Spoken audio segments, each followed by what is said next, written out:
Greetings all, and welcome to Lucas Brews. In today's video, we're going to be doing an inbox review of Matchbox's 1/72nd scale orange kit of the Curtiss SB2C-1 Helldiver. So, as usual, we'll have a look at the box first, and then have a look at what you get inside of it. On the front of this one, we have a very peaceful looking picture of a Helldiver. Looks like it was painted. Flying over a harbour at what looks like a sort of sunset with that kind of golden light and the very dark details on the aircraft. I think it looks quite stunning, although it is definitely a lot less action-packed than some other Matchbox covers and issues of this kit, but still quite nice. Usual Matchbox titles from the time period and the scale for the kit. As you can see on this piece of tape here, it says there's no instructions or decals included, and unfortunately that's because I got this one second hand, so yeah, we won't be able to have a look at the decals for this kit originally, although I have printed out a set of instructions from Scalemates, which we'll talk about in a sec. On the side here we have a sort of line drawing picture of the aircraft, along with some details about the kit. So the size of it, we've got 15 centimeters long, and the Matchbox sprues, as you'll see in a moment, are sort of colored, so we have 3 different colors of sprue. A few more details on the side here, repeat of the box art without the background, which looks quite nice. Then on the top here we have another picture of the Helldiver on the ground with the flaps out, or the dive brakes, and then a little bit of the copyright stuff from Matchbox. On the back here of the box we have our painting guides, and I'm assuming they're also the marking guides as well. So we've only got 2 schemes included in this kit. One of them is VB4 from the USS Hornet in 1943, and the other one is from VB17 from the USS Bunker Hill in July of 1943. And both of these schemes are pretty similar, although there are a few differences here and there. As you can see, the one from VB4 has the later kind of roundel style, and also is painted insignia white on the underside with, looks like the dark sea blue for the edges of the wings where they fold. And then the one from VB17 is with the earlier roundel, and as you can see, the undersides are done in grey with the underside area of the wings where they fold in that kind of medium blue. So both of these schemes look pretty nice and are quite similar, and yeah, we'll have to pick which one I end up doing, and hopefully I can find some spare roundels for those numbers there, or otherwise I'll have to base it off of a different Helldiver, just whatever I can sort of source with my spare decals. So that's everything for the box. I'll open this one up, and I believe, apart from possibly a clear sprue with the stands, this kit came pretty much complete. I'm not sure if they would have come originally in a plastic bag. I'm assuming they probably would have, but this is exactly how I got it second hand. But we'll put the sprues aside and have a brief look at these instructions, which I have printed off from Scalemates. So if you ever do find yourself without instructions, and it's the kind of kit where you kind of want to have them or need them, then yeah, it's a great idea to go to Scalemates and then print them out. I thought I'd do it, even though it's a reasonably simple kit, just in case. But yeah, as you can see, you've got on this set of instructions the original cover art, plus some extra details about the aircraft and its history. On this page here, we have the first stages of assembly. In fact, I think it's pretty much all of it. But as you can see, we start with a single kind of basic bulkhead with a cockpit, well, for the cockpit, with the pilot getting glued to that. And then you glue that into the fuselage half, along with a figure for the gunner. And after you add this tail hook, which by the looks of things you can leave unglued and you can have it come out and extend and retract, you can then join the fuselage halves together here. If you're wanting the clear stand to be used, I believe you have to cut out that kind of slot there, as the instructions say. Then we've got the engine assembly, which, as you can see, there's actually a few bits to put together here, although I think they're going to be quite basic. You've sort of got a bulkhead piece here with a bit of cylinder head details molded to it. You install a little washer part here behind the second set of cylinders, before then adding on the engine cowling itself, plus the propeller, and then there's a little spinner fairing that goes over the prop. So I'm assuming if you don't glue the propeller to this piece here, you'll be able to rotate it, and that little washer can help lock it into place. Then we've got the wings, and interestingly, this kit comes with what looks like the option to not glue the wings, so that you can fold them up if you wish, which I think that's pretty cool. I'm sure it was designed for more play rather than detail. Then we've got the canopy, which comes in 2 sections, one for the pilot area and another for the rear gunner / observer. Looks like there's a basic 30 cal for the rear gunner here, and yeah, after you've attached the engine cowling, the wings, and the tail wheel and horizontal stabilizers, that's pretty much it. Oh no, we've got another page here. So this one here is the final step, and it's basically just adding a strut for the landing gear, adding the wheel and the fairing to cover it, and then this kit includes optional bombs or extended range tanks depending on what you want to go with, and of course you can just glue the landing gear in the retracted position if you so wish. So yeah, pretty simple assembly there. On the back here we've got a painting guide for all of the parts. Interestingly, on the back here we have a painting guide for all of the smaller parts and all the interior. I think it's a bit odd that they didn't bother to include it on this page here while you're assembling the model, so you don't have to refer to this while you're building to figure out which color to paint stuff. But yeah, it's an interesting way of doing it, and as you can see there's a few more guides here to what color is what. And by the looks of things, I actually don't know what color guide or color code system they're using. It just seems to be the name of the color, like, you know, you've got light gray, airframe silver, and that kind of thing. So yeah, a little bit basic and definitely of their time, but at least the instructions are helpful in figuring out how to assemble the kit. And finally we get to the good bit, which is having a look at the sprues. So I'll start off with Sprue D here, just because it's the cool one with all of the fuselage and wing sections. And as you can see, it's a strange mix with this kit of recessed panel lines. Like you can see, the ones here are recessed and along the side here. However, there's also a lot of raised ones, and there's a fair bit of dust on this one, but I'm assuming that's just because it hasn't been in a plastic bag. There are a few little rivet details on the cowling here, but otherwise it's pretty clean.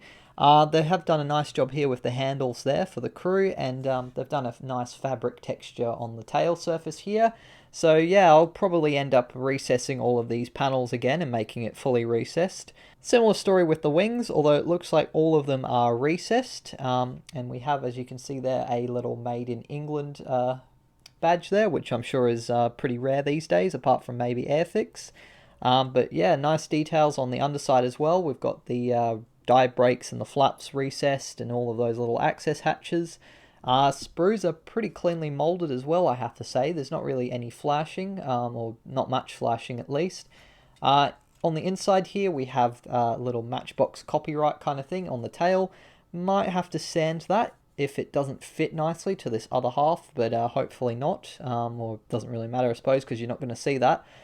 Inside there's nothing really other than a few little parts here to help line up the pilot for the front here and where the gunner sits. Otherwise, no real interior details, which is something I may address when I build this kit. The next sprue we have here contains all of the fine details for this kit, and all of the parts have survived except for the propeller, which had kind of come off, but it does still fit back in there, so I can sort of do that for now before I start building it. But anyways, as you can see, pretty basic details, although there are a few attempts at some nice things. Like we've got the engine details here with some recessed details for all the cylinder heads, although it's missing a lot of the wiring, and it looks a little bit underscaled to my liking, but at least they've had a go at it. I'm sure in the day it was pretty cool. Here we have the floor section for the pilot to attach to with what looks like perhaps his seat or the side of a seat there.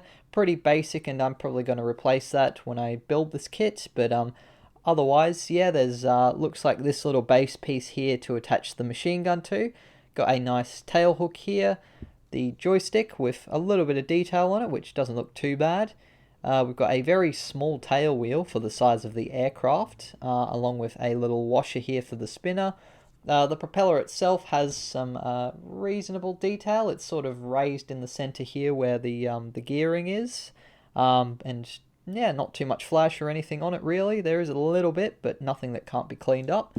Then we've got our bombs here and drop tanks, so it looks like you have one for each wing, looking reasonably basic, but I'm sure for the day they were good.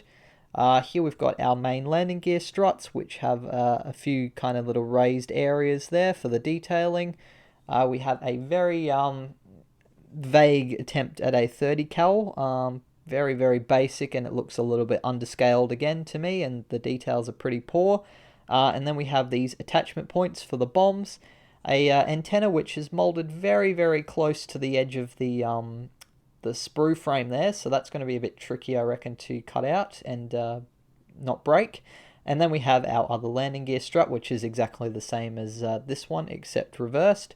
So yeah, pretty basic parts as you can see, and there's a lot of areas where this kit could be improved to bring it up to a slightly more modern standard. But like I've said, for the day, I'm sure this was pretty cool. The last of our coloured sprues contains the outer wings, and like the inner wing sections, they are all recessed decals.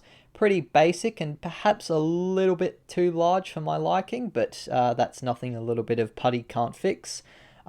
Then, strangely for the horizontal stabilizers, we have all raised panel lines there, so probably going to rescore all of those and sand them down. And yeah, although we do have a very nice fabric texture, and the area where the elevator is and the trim tab are recessed, so at least it's been done like that for them. The landing gear bay doors are very thick, and there's not really any detailing on them, so yeah, they're probably a little bit too thick for my liking, but again, nothing that you can't replace with a bit of polystyrene sheeting or perhaps 3D print. Then we have our pilots, who they look a little bit generic, but at least you've got them. It's a bit of a shame you don't see more pilots in model kits these days, because I do like having a crew option. But yeah, they both in the exact same pose and look a little bit generic, but I'm sure I can do a few little touch-ups here and there to try to make them look a little bit more US Navy-like. Then we've got our landing gear tyres, which are pretty basic. There is a bit of a seam line on them, but nothing too major. A spinner here with the holes there for the propeller blades, looking yeah, pretty basic but good enough.